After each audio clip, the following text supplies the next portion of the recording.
এটা সমীক্ষা মতে প্ৰতি বছৰে গোটেই পৃথিৱীৰ প্ৰায় ৮০ লাখতকৈ বেছি লোকৰ মৃত্যু হয় ধঁপাতজনিত ৰোগৰ কাৰণে। আৰু আচলতে ধঁপাত গ্ৰহণ কৰা বা স্মকিং কৰা আমাৰ শৰীৰৰ কাৰণে বেয়া বুলি আমি সকলোৱে জানো। তথাপিও বহুত লোকে আচলতে এইটো এৰিব নোৱাৰে, কাৰণ এই ধঁপাতৰ প্ৰতি তেওঁলোকৰ আসক্তি থাকে বা তেওঁলোকৰ এডিকশ্যন থাকে। আজি আমি ভিডিঅ'টোৰ পৰা জানিব পাৰিম কিদৰে আমি এই এডিকশ্যনৰ পৰা বাচি থাকিব পাৰোঁ। আমি সেই উপায়বোৰ আপোনালোকৰ লগত ডিছকাছ কৰিম, আপোনালোক সেই টিপছবোৰ আজি মই দিব চেষ্টা কৰিম। মই ডক্টৰ সন্দীপন শৰ্মা, আৰু আজি আমি কথা পাতিম হাউ টু কুইট স্মকিং, বা আমি কিদৰে ধঁপাতৰ আসক্তিটো আমি নাইকিয়া কৰিব পাৰোঁ। চাওক, ধঁপাত বুলি ক'ব লাগিলে স্মকিং বিভিন্ন ৰোগৰ আচলতে কাৰণ হৈ পৰে। অকল যে স্মকিঙৰ কাৰণে অকল লাংছ কেঞ্চাৰ বা হাঁওফাঁওৰ কেঞ্চাৰ হয় তেনেকুৱা নহয়। মুখৰ ভিতৰৰ কেঞ্চাৰৰ পৰা আৰম্ভ কৰি ডিঙিৰ কেঞ্চাৰ, আপোনাৰ স্বৰযন্ত্ৰৰ কেঞ্চাৰৰ পৰা আৰম্ভ কৰি হাঁওফাঁওৰ বিভিন্ন ৰোগ যেনে ক্ৰনিক ব্ৰংকাইটিছ, এমফিজেমা বা আপোনাৰ এজমা, এনেকুৱা বিভিন্ন ৰোগতো স্মকিঙে প্ৰভাৱ পেলায়। তাৰ বাহিৰে হৃদজনিত ৰোগক স্মকিং কৰাৰ ফলত হয়। আৰু আমাৰ যিবিলাক লোকৰ হাৰ্ট এটাক বা হাৰ্টৰ ব্লকেজ হয়, স্মকিং তাৰ এটা বহুত ইম্পৰ্টেণ্ট কাৰণ হয়। তাৰ বাহিৰে আকৌ আপোনাৰ বিভিন্ন ধৰণৰ শৰীৰৰ বিভিন্ন জেগাত, যেনে কিডনীৰ হওক, পাকস্থলীৰ হওক, বিভিন্ন জেগাৰ কেঞ্চাৰো স্মকিঙৰ কাৰণে হ'ব পাৰে। তো স্মকিংটো বহুত ইম্পৰ্টেণ্ট। আৰু সেইসকলৰ লগত কাৰণে যিসকলৰ অলৰেডি উচ্চ ৰক্তচাপত ভুগি আছে, হাই ব্লাড প্ৰেছাৰ আছে, তেওঁলোকে স্মকিং কৰিলে তেওঁলোকৰ বিপিটো কণ্ট্ৰল নহয়। ডক্টৰে সদায় এডভাইচ কৰে যে স্মকিং আপোনালোকে নকৰিব। স্মকিং হাই প্ৰেছাৰ থকা লোকসকলৰ কাৰণেও বেয়া। গতিকে আমি গম পালোঁ যে বিভিন্ন আমাৰ এনেকুৱা ধৰক শৰীৰৰ কোনো অংগ চাগে নাই য'ত আপোনাৰ স্মকিঙে বা আপোনাৰ ধূমপান কৰাৰ কাৰণে প্ৰভাৱ নেপেলায়। গতিকে এইটো চিয়'ৰ হৈ গ'ল যে আমি আচলতে এইটো বহুত বেয়া বস্তু, আৰু এইটো আমি যিমান পাৰোঁ সোনকালে এইটো বাদ দিব লাগে। আৰু তাৰ কাৰণে বিভিন্ন ধৰণৰ আচলতে চৰকাৰে পদক্ষেপ লৈছে, যেনে ধৰক টিভি পেপাৰত কেতিয়াও ধঁপাতজনিত বস্তু তেওঁলোকে এডভাৰটাইজমেণ্ট কৰিব নোৱাৰে। পাব্লিক প্লেছত আমি স্মকিং কৰিব নোৱাৰোঁ। চিনেমা বা কিবা এখনত যদি আপোনাৰ স্মকিং কৰা দেখায়, তলত লিখি দিব লাগিব যে smoking is injurious to health. Even চিগাৰেটৰ পেকেটটোৰ ওপৰত লিখা থাকে যে smoking is injurious to health. ইমানখিনি চৰকাৰে কৰিছে, ইমানখিনি নীতি নিয়ম আছে, তথাপিও আমি জানিও সেয়ে আচলতে আমি বিষটো সদায় আমি খাই থাকোঁ। ভাবক, যদি এইটো ইমান ভাল বস্তু হ'ল হয়, তেতিয়া ইমানখিনি আচলতে চৰকাৰে পদক্ষেপ গ্ৰহণ নকৰিলে হয়। পাব্লিক প্লেছত স্মকিং কৰাটো এইকাৰণে বন্ধ কৰিছে, কাৰণ আপুনি এজন মানুহে স্মকিং কৰিব আৰু বাছত থকা 10জন মানুহ সেই স্মকিঙৰ ধোঁৱাৰে আচলতে ইফেক্টেড হ'ব। কাৰণ এক্টিভ স্মকিং, যে নিজে স্মকিং কৰে, আৰু পেছিভ স্মকিং মানে নিজে স্মকিং নকৰে কিন্তু বেলেগৰ কাষত যদি স্মকিং কৰি থাকে, সেই ধোঁৱাটো নাকেৰে যায়, আচলতে ইকুৱেলি ডেঞ্জাৰাছ হয়। চ' সেইকাৰণে ইমানখিনি নিয়ম বনোৱা গৈছে। তো আচলতে এইটো বস্তু চিয়'ৰ হৈ গ'ল যে আমি আচলতে স্মকিং একেবাৰে বেয়া। স্মকিং কৰিলে আয়ুস নিশ্চয় কমিব, বিভিন্ন ধৰণৰ বেমাৰ হোৱাটো প্ৰায় নিশ্চিত। তো আমি স্মকিং আমি বাদ দিব লাগিবই। এতিয়া আহক আমি টিপছবোৰ কেনেকৈ আমি স্মকিংটো বাদ দিম।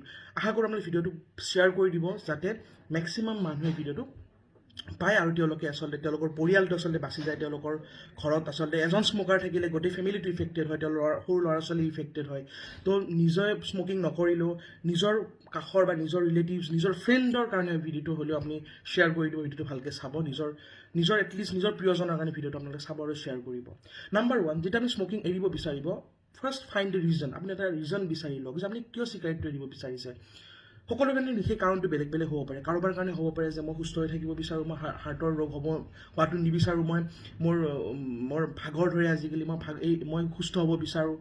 সেইটো এটা হ'ব পাৰে। কেতিয়াবা বেলেগ কাৰণ হ'ব পাৰে যে মোৰ যি হয় হ'ব, মোৰ নিজৰ পৰিয়ালৰ কাৰণে, যে মোৰ এই ল'ৰা ছোৱালী দুটাৰ কাৰণে মই যদি স্মকিং কৰোঁ সিহঁতৰ ইফেক্ট হ'ব। তো সেইটো ভাবি তাৰ প্ৰথম এটা ৰিজন এটা কাৰণ এটা বাছি লওক যে য়েছ, মই এইটোৰ কাৰণে স্মকিংটো এৰিম। 2 নম্বৰ হ'ল যে পাৰ্চিষ্টেণ্টলি আমি লাগি থাকিব লাগিব। প্ৰথম 2 দিনমান আপোনাৰ এনেকুৱা হ'ব যে প্ৰথম নোখোৱাকৈ থাকিব, তো লাহে লাহে আপোনাৰ ইমান ক্ৰেভিং আহিব, ইমান খাবৰ মন যাব যে আপোনাৰ চিগাৰেটটো দেখিলে আপোনাৰ খাবৰ মন যাব। তো আপুনি নিজক ৰখাব লাগিব আৰু সেই সময়ত বুজাব লাগিব যে আপুনি একচুৱেলি ষ্টাৰ্ট কিয় কৰিছিলে। তো আপুনি সেইটো ভাবি পেলাই এগেইন আপুনি ষ্টপ কৰিব চেষ্টা কৰিব লাগিব। নিজক বুজাব লাগিব যে নহয়, এইকেইদিন অকণমান এনেকুৱা হ'বই, প্ৰথম কেইদিনমান এনেকুৱা ইচ্ছা যাবই যে চিগাৰেটটো খাওঁ, লাহে লাহে মোৰ শৰীৰে এইটো এডজাষ্ট কৰি ল'ব। 3rd নম্বৰ হ'ল আপুনি এনেকুৱা কিছুমান মানুহৰ, যিখিনি মানুহ আপোনালোকৰ আপোনাৰ ওচৰত থাকে, আপোনাৰ ফ্ৰেণ্ড হওক, আপোনাৰ ৰিলেটিভ হওক, আপোনাৰ পৰিয়ালৰ মেম্বাৰ হওক, তেওঁলোককো আপুনি বুজাওক যে আপুনি স্মকিং এৰিব বিচাৰিছে, আৰু তেওঁলোকে আপোনাক এনকাৰেজ কৰিব। তেওঁলোকে আপোনাক মনটো ডাইভাৰ্ট কৰি ৰাখিব চেষ্টা কৰিব, আপোনাক উৎসাহ দিব যে তুমি চিগাৰেট এৰা, এইটো চিগাৰেট এৰিলে এনেকুৱা ভাল, আমি এইটো কৰিম, এনেকুৱা কৰিম। তো নিজৰ যে ছাৰাউণ্ডিংছৰ যিখিনি লোক আছে তেওঁলোককো আপুনি জনাওক যে আপুনি স্মকিং এৰিব বিচাৰিছে। তেতিয়া আপোনালোকে অনবৰত তেওঁলোকে এটা উৎসাহ যোগাই থাকিব যে আপুনি চিগাৰেটটো এৰিব লাগে। 4 নম্বৰ হ'ল যে চিগাৰেট এৰাৰ লগে লগে কেইদিনমানৰ কাৰণে উইড্ৰয়েল চিণ্ড্ৰম হ'ব। উইড্ৰয়েল চিণ্ড্ৰম মানে চিগাৰেটটো নোপোৱাৰ কাৰণে, নিকোটিন নোপোৱাৰ কাৰণে আপোনাৰ হয়তো খুব অৱসাদ লাগিব, ব্ৰেইনটো ভালকৈ কাম নকৰা যেন লাগিব, খুব ভাগৰ লাগিব, লেক অফ এনাৰ্জি আপুনি ফিল কৰিব, আপোনাৰ দেন আপোনাৰ খং হৈ যাব, আপুনি হয়তো মানে খুব এংজিয়াছ লাগিব, নিজৰ মন চন বেয়া লাগিব। তো আপুনি বুজক যে এইখিনি হোৱাটো স্বাভাৱিক, সেইকাৰণে মই ভিডিঅ'টোত কৈছোঁ। বহুতে কি হয়, এইখিনি কিয় হৈ আছে নাজানে। যেতিয়া আপুনি কিবা এটা এডিকশ্যন থাকে, এইটো মদৰ এডিকশ্যন হওক বা চিগাৰেটৰ এডিকশ্যন হওক, প্ৰথম যেতিয়া আপুনি অলৰেডি আপুনি সেই যিটো মানে মাদক দ্ৰব্য গ্ৰহণ কৰি আছে তাৰ প্ৰতি আমাৰ টলাৰেঞ্চ এটা ডেভেলপ কৰে, আৰু তাৰ ফলত আপোনাৰ কি হয়, লাহে লাহে ডিপেণ্ডেঞ্চি আৰু উইড্ৰয়েল হয়, যিটো আপুনি এৰি দিয়ে। গতিকে প্ৰথম কেইদিনমান তেনেকুৱা হ'ব, তেতিয়া হোৱাটো মই অলৰেডি কৈছোঁ তেনেকুৱা হ'ব। আপুনি বুজাব তেতিয়া যে এইটো মই জানো, এইটো হ'বই লগা আছিলে, কিন্তু এইটো টেম্পৰাৰী, নাথিং ইজ পাৰ্মানেণ্ট, এইটো কেইদিনমান থাকিব। এজ চুন এজ এইটো যেতিয়া ভাল হৈ যাব, তাৰপিছত মোৰ জীৱনটো আৰু ফ্ৰী, মই একো প্ৰব্লেমত আৰু পৰিব নালাগে। এইকেইদিন অকণমান কষ্ট আছে, এইটো কষ্ট মই অকণমান সহ্য কৰিবই লাগিব, এইখিনি মই অলপ ধৈৰ্য ধৰিবই লাগিব। তাৰপিছত ইম্পৰ্টেণ্ট কথাটো হৈছে যে বহুতে কি হয়, স্মকিঙৰ ক্ষেত্ৰত ক'ব গ'লে তেওঁলোকৰ এংজাইটি আৰু ডিপ্ৰেশ্যন থাকে। এংজাইটি ডিপ্ৰেশ্যনৰ কাৰণে বা খুব ষ্ট্ৰেছফুল চিটুৱেশ্যনৰ কাৰণে তেওঁলোকে স্মকিং কৰে।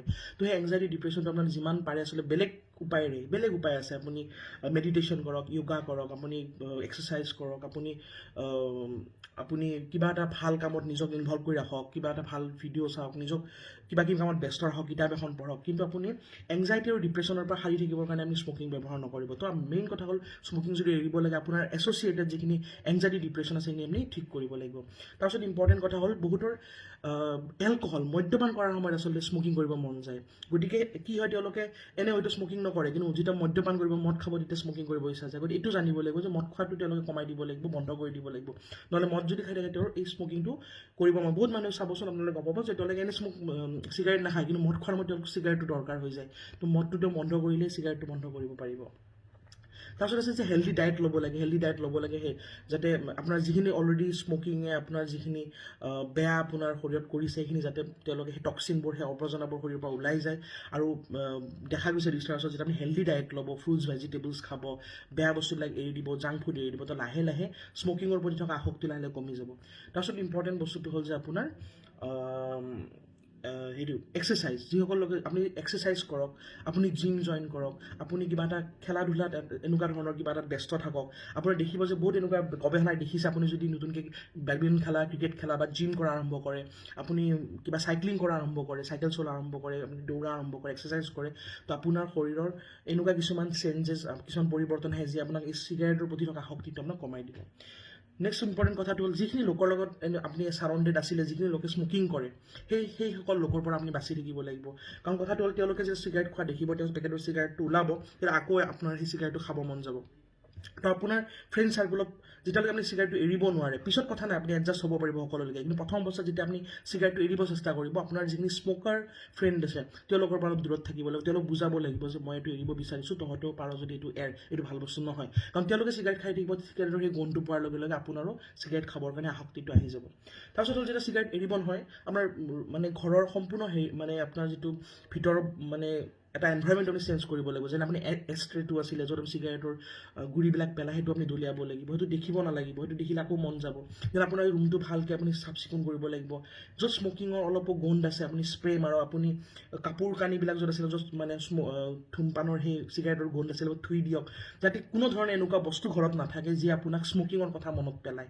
আৰু সেইটোৰ কাৰণে আচলতে চৰকাৰে এনেকুৱা কৰে যে টিভিত এইবিলাকত এড দিব নিদিয়ে, এডভাৰটাইজমেণ্ট দিব নিদিয়ে, কাৰণ এইবিলাকে এটা ষ্টিমুলাছ হিচাপে কাম কৰে। তো এইটো বহুত ইম্পৰ্টেণ্ট কথা।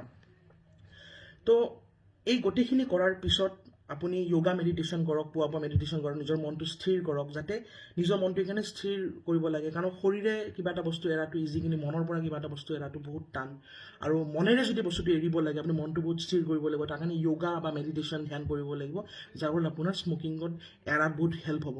এইখিনি কৰি যদি আপুনি একো ফল পোৱা নাই, আপুনি নেক্সট আপুনি ডক্টৰ এজন তাতে যাওক, আপুনি এগৰাকী মনোৰোগ বিশেষজ্ঞ তাতে যাওক, তেওঁ আপোনাক কাউন্সিলিং কৰিব বা ট্ৰিটমেণ্ট দিব। বিভিন্ন ধৰণৰ ট্ৰিটমেণ্ট উপলব্ধ আছে, যে আপোনাৰ নিকোটিন পেটছ আছে, নিকোটিন গামছ আছে, নিকোটিন চুইং গামছ এইবিলাক খাই থাকিলে আপোনাৰ কিছু সময়ৰ কাৰণে আপোনাৰ নিকোটিনৰ মানে আসক্তিটো কমি যাব। আৰু প্ৰথম অৱস্থাত যে আপুনি এৰিব বিচাৰিব, আপুনি কি কৰিব, ছাপোজ আপোনাৰ মানে প্ৰতি 3 ঘণ্টাত মূৰত আপুনি চিগাৰেট এটা খাব লগা আছিলে, এদিনত বন্ধ কৰিব নোৱাৰে, এতিয়া কি কৰিব, প্ৰতি 5 ঘণ্টাৰ মূৰত খাব চেষ্টা কৰিব।